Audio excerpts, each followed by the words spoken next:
రాజకీయ విశ్లేషకులు పాపిరెడ్డి గారు ఉన్నారు. పాపిరెడ్డి గారితో మాట్లాడదాం. పాపిరెడ్డి గారు, గుడ్ ఆఫ్టర్నూన్ అండి. పాపిరెడ్డి గారు, నా వాయిస్ వినబడుతుందా మీకు? చెప్పండి పాపిరెడ్డి గారు, గుడ్ ఆఫ్టర్నూన్ అండి. Good afternoon.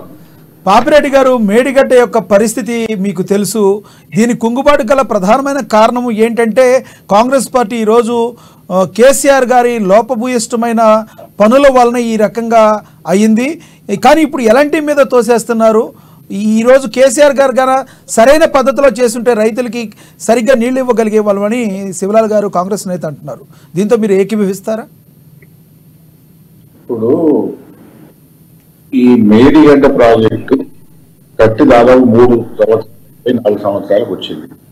ఆ ప్రాజెక్టు కట్టేటప్పుడే చాలా మంది ఏవైతే స్పెషలిస్టు నిష్ణాతులు అనేక రంగాల్లో పనిచేసిన వాళ్ళు చాలా మంది కూడా దాని మీద అనేక రకాల అభిప్రాయాలు పెంచడం జరిగింది. ఇది ప్రాజెక్ట్ సరిగ్గా లేదు, ఈ నిర్మాణం కూడా కరెక్ట్ గా లేదు, అనేక సమస్యలు వచ్చినాయని కూడా అప్పుడు నుంచి కూడా చర్చ జరుగుతుంది. అయితే ఇక్కడ సమస్య ఏంటంటే ఈ ప్రాజెక్టు ఇంతవరకు దెబ్బతిన్నది. అసలు ప్రాజెక్టు భవిష్యత్తులో మనగలుగుతుందా, ఉండగలుగుతుందా? ఇప్పుడు అంతకుముందు బ్లాక్స్ కన్నా ఇవాళ మళ్ళీ కొత్త 16 దాని దగ్గర ఏరో బ్లాక్ లో 16 బిలియన్ అంటే మళ్ళీ కొత్త దగ్గర ఈ సమస్య వస్తున్నది. అంటే అంతకుముందు పాత బ్లాకులు ఎట్లా ఉన్నాయి వాటర్ రిపేర్ చేస్తూ కొత్త బ్లాకులలో మళ్ళీ చూసే వరకు కూడా మళ్ళీ కొత్త బ్లాకులలో కూడా మళ్ళీ పెద్ద ఎత్తున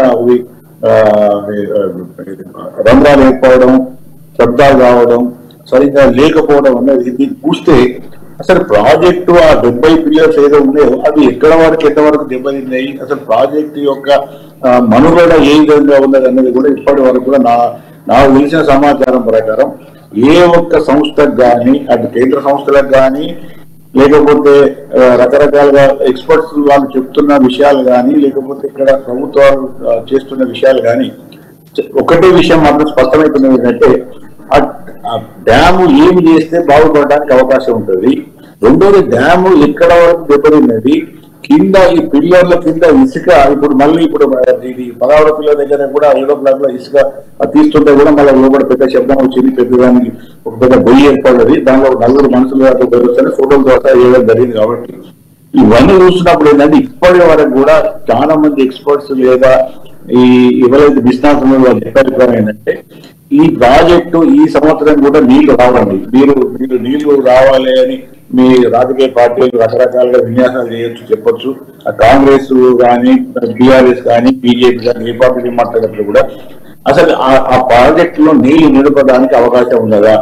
నీళ్లు లేనప్పుడే ఈ విధమైన శబ్దాలు, ఈ విధమైన బొరియలు, ఈ విధమైన సమస్యలు వస్తే రేపు పెద్ద ఎత్తున గోదావరి ఇప్పుడు కాళేశ్వరం కట్టిన దగ్గర ఒకవైపు గోదావరి ఒకవైపు ప్రాణహిత వచ్చి పెద్ద ఎత్తున నీళ్లు వర్షాకాలం పెద్ద ఎత్తున వర్షాలు పడ్డప్పుడు దాదాపుగా 5 లక్షల క్యూసెక్స్ నుంచి వెళ్ళి 7-8 లక్షలు బాగా వర్షాలు వస్తే అంతకన్నా ఎక్కువ క్యూసెక్ లో వాటర్ పెద్ద ఎత్తున వాటర్ పెద్దలు పోతాడు.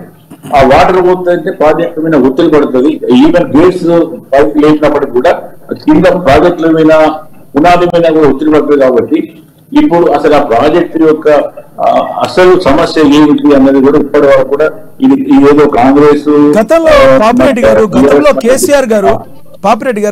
కేసీఆర్ గారు ఇంత చిన్న కుంగిపాటికి ఇంత పెద్ద రాద్ధాంతం చేస్తుంది కాంగ్రెస్ పార్టీ అని చెప్పడం జరిగింది. మరి అంత చిన్నగా జరిగింది అనడానికి దీనిలో ఇప్పుడు తార్కాణం లేదు. ఇప్పుడు మీరు చెప్పేదాని ప్రకారం ప్రస్తుత పరిస్థితులు చూస్తున్నా కూడా రానున్న వర్షాకాలంలో దానిలో నీటిని వదలకుండా ఉండడానికి అవకాశం ఎక్కువగా ఉందంటే చెప్తున్నారు. మరి ఇప్పుడున్న రాజకీయ నేపథ్యంలో దీన్ని చిన్నదిగా చూపిస్తున్నారు అనుకోవాలా, ఏదైనా పొరపాటు జరిగింది అనుకోవాలా? ఇప్పుడు ఈ ఇన్సిడెంట్ మనకు అక్టోబర్ 1923లో జరిగింది. అక్టోబర్ అంటే దాదాపు వర్షాకాలము. దాంట్లో ప్రాజెక్టులు అంటే మీరు ఎవరు కాంగ్రెస్ వాళ్ళు ఉన్నా, బీఆర్ఎస్ వాళ్ళు ఉన్నా, బీజేపీ వాళ్ళు ఉన్నా కూడా నేను రాజకీయాలకు నేను సంబంధం లేకుండానే రాజకీయాల విషయాలకు పోకుండానే విషయం గురించి మాట్లాడుతాను, ప్రాజెక్ట్ గురించి మాట్లాడుతున్నాను. ఇక్కడ ఇప్పుడు అక్టోబర్ 23లోనే ఈ ప్రాజెక్టు గురింది. అప్పటికి ఇంకా కేసీఆర్ ప్రభుత్వం పోలేదు, ఎలక్షన్స్ దగ్గరికి వచ్చినాయి.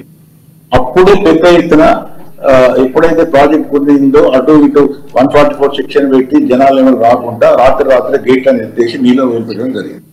అప్పటి నుంచి ఇప్పటి వరకు కూడా నీళ్లు నిలిపే సాహసం కానీ ప్రయత్నం కానీ అప్పుడు బీఆర్ఎస్ ప్రభుత్వం చేయలేదు, తర్వాత కాంగ్రెస్ ప్రభుత్వం కూడా చేయలేదు. ఎందుకు చేయలేదంటే ఇప్పుడు కాంగ్రెస్ ప్రభుత్వం అధికారంలో ఉన్నది కాబట్టి ఆ ప్రాజెక్టు యొక్క ఏం చేయాలన్నది ఇవాళ కాంగ్రెస్ ప్రభుత్వం మీద ఉన్న ప్రధాన బాధ్యత. అయితే ఇప్పుడు ఈ మళ్ళీ రిపేర్స్ మొదలు పెట్టినప్పుడు అంతకుముందు కొత్త విషయం అంటే ఇప్పుడు మళ్ళీ ఈ 16వ పిల్లర్ 7వ బ్లాక్ వద్ద జరిగిందంటే మళ్ళీ కొత్త బ్లాక్ వస్తుంది. కొత్త బ్లాక్ అంటే మళ్ళీ ఈ దాదాపు నది మధ్యకు వస్తున్నది. మెల్లగా ఒక సైడ్ మహారాష్ట్ర వైపు ఉన్న ఈ కుంగుబాటు అనేది క్రమేణీ నది మధ్యకు వస్తుంది.